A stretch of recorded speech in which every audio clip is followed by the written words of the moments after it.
میں ہوں سلیم علی اور آپ دیکھ رہے ہیں سلیم IQ TV۔ میری طرف سے دیکھنے اور سننے والوں کو السلام علیکم۔ آج کی میری ویڈیو کا عنوان ہے قیامت۔ جب آپ کا دل زور زور سے دھڑکتا ہے تو سمجھ جائیے آپ گناہوں کے سمندر میں ڈوب رہے ہیں اور آپ کا ضمیر آپ کو اس سے باز رکھنے کے لیے اکساتا ہے۔ آئیے میں ایک ایسا واقعہ یہاں پر بیان کروں گا۔ متحدہ عرب امارات کی 5 میں سے 4 ریاستیں سیلاب کے گہرے پانی میں ڈوب چکی ہیں۔ یہ کسی عذاب سے کم نہیں ہے اور عرب میں جو کچھ ہو رہا تھا، یہ سب کچھ اگر دیکھا جائے تو اللہ تعالیٰ ان لوگوں کو اپنی طرف متوجہ کرنا تھا۔ عرب حکومتیں یہ سمجھ ہی نہیں پا رہی کہ یہ سب کیسے ہوا اور اس تباہ کن صورتحال کو کیسے کنٹرول کریں۔ آپ خود دیکھ سکتے ہیں کہ بادلوں کی گرج چمک اور تیز بارش اور اولوں سے کیسے کاروں کو نقصان پہنچ رہا ہے اور یہ کس طرح سیلاب امنڈ رہا ہے اور اولے آسمان سے پتھروں کی طرح گر رہے ہیں۔ آج سے پہلے متحدہ عرب امارات سے ایسی شدید بارشوں، اولے یا سیلاب کے بارے میں نے کبھی نہیں سنا، اور اس طرح ہم یہ نتیجہ اخذ کرتے ہیں کہ یہ صرف موسم کی صورتحال نہیں، یہ اللہ تعالیٰ کی طرف سے ایک اعلان ہے۔ اب یہ وقت آ چکا ہے کہ ہم اسے سنجیدگی سے لیں۔ ابو ظہبی کی حکومت نے ایک وسیع زمین کا ٹکڑا لیا جس کا طول و عرض کئی ایکڑ تھا اور ہندوؤں کے لیے ایک بہت بڑا جدید ترین مندر بنانے کا فیصلہ کیا۔ بھائیوں اور بہنوں، جیسا کہ آپ کو پتہ ہے، ہندو وہ لوگ ہیں جو بتوں کی پوجا کرتے ہیں۔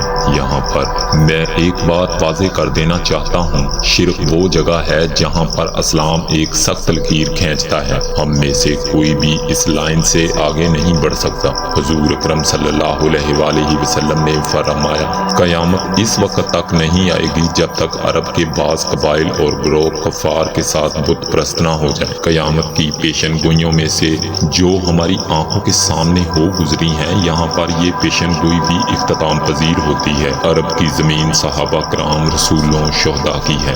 یہ وہ لوگ تھے جنہوں نے اپنی زندگیاں قحط، بھوک، غربت اور جلا وطنی میں گزاری تاکہ اسلام کا نام اور مقام اونچا رہے۔ یہی وجہ ہے کہ آج ہم دنیا کے مختلف حصوں میں صحابہ کرام کی قبریں اور مقبرے دیکھ سکتے ہیں۔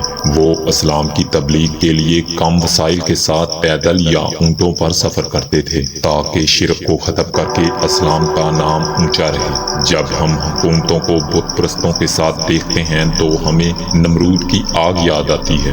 حضرت ابراہیم علیہ السلام نے آگ میں خود پھینکے جانے کو ترجیح دی، لیکن بت پرستی کو قبول نہیں کیا، اور آج اسلامی ممالک کو کیا ہوا؟ ابو ظہبی کی حکومت نے ہندوستان کے وزیر اعظم نریندر مودی کو مندر کا دورہ کرنے اور اس کا افتتاح کرنے کی خصوصی دعوت دی۔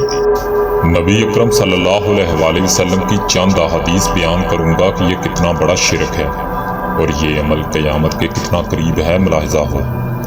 صحیح بخاری کی حدیث نمبر 2478 میں بیان ہوا ہے، نبی اکرم صلی اللہ علیہ وآلہ وسلم فتح مکہ کے دن جب مکہ میں داخل ہوئے تو خانہ کعبہ کے چاروں طرف 360 بت تھے۔ آپ صلی اللہ علیہ وآلہ وسلم کے ہاتھ میں ایک چھڑی تھی جس سے آپ صلی اللہ علیہ وآلہ وسلم ان بتوں پر مارنے لگے اور فرمانے لگے، حق آ گیا، باطل مٹ گیا۔ اب یہ وہ مقدس جگہ ہے جہاں پر بتوں کی پوجا کی جائے گی۔ بھائیوں اور بہنوں، یہ وقت آ چکا ہے جس پر حضور صلی اللہ علیہ وآلہ وسلم معافی مانگتے اور روتے تھے اور اللہ تعالیٰ سے ہدایت کی دعائیں مانگتے تھے۔ صحیح بخاری کی ایک اور حدیث نمبر 1601 میں بیان ہوا ہے، رسول اللہ صلی اللہ علیہ وآلہ وسلم جب فتح مکہ کے دن تشریف لائے تو آپ صلی اللہ علیہ وآلہ وسلم نے کعبہ کے اندر جانے سے اس لیے انکار فرمایا کہ اس میں بت رکھے ہوئے تھے۔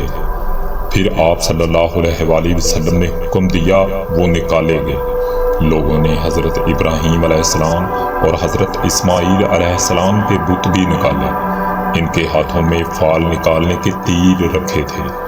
رسول اکرم صلی اللہ علیہ وآلہ وسلم نے فرمایا، اللہ ان مشرفوں کو غارت کرے، خدا کی قسم ان لوگوں کو اچھی طرح معلوم تھا کہ ان بزرگوں نے تیر سے فال کبھی نہیں نکالا۔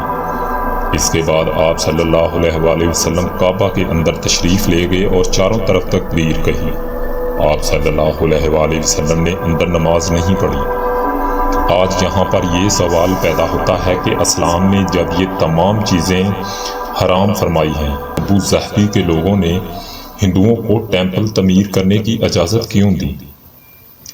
جیسے جیسے ہم سب یہ پیشن گوئیاں اپنی آنکھوں کے سامنے دیکھ رہے ہیں تو بلا شبہ ہم لوگ قیامت آنے۔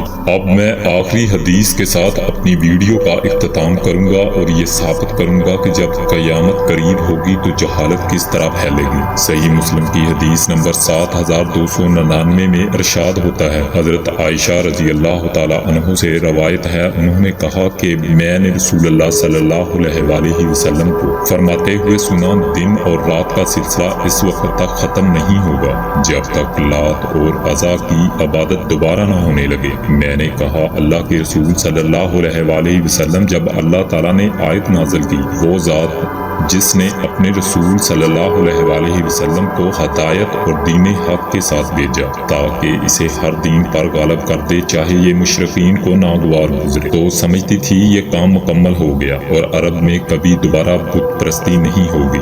آپ صلی اللہ علیہ وآلہ وسلم نے فرمایا، اس میں سے جو اللہ نے چاہا وہ عنقریب ہو جائے گا، پھر اللہ تعالیٰ ایک پاکیزہ ہوا بھیجے گا جو ہر اس شخص کو موت کے حوالے کر دے گی جس کے دل میں رائی کے دانے کے برابر ایمان ہوگا، باقی وہی رہ جائیں گے جن میں کوئی خیر موجود نہیں ہوگی، وہ اپنے مشرق آباء و اجداد کے دین پر واپس چلے جائیں گے۔ ابو ظہبی میں ہندوؤں کا ٹیمپل بننا اور یہ تمام احادیث اس بات کی دلیل ہیں کہ قیامت بالکل قریب آتی جا رہی ہے، اور اللہ تعالیٰ کی ذات ہمیں کفر سے محفوظ رکھے اور حضور صلی اللہ علیہ وآلہ وسلم کے بتائے ہوئے راستے پر چلائے، آمین۔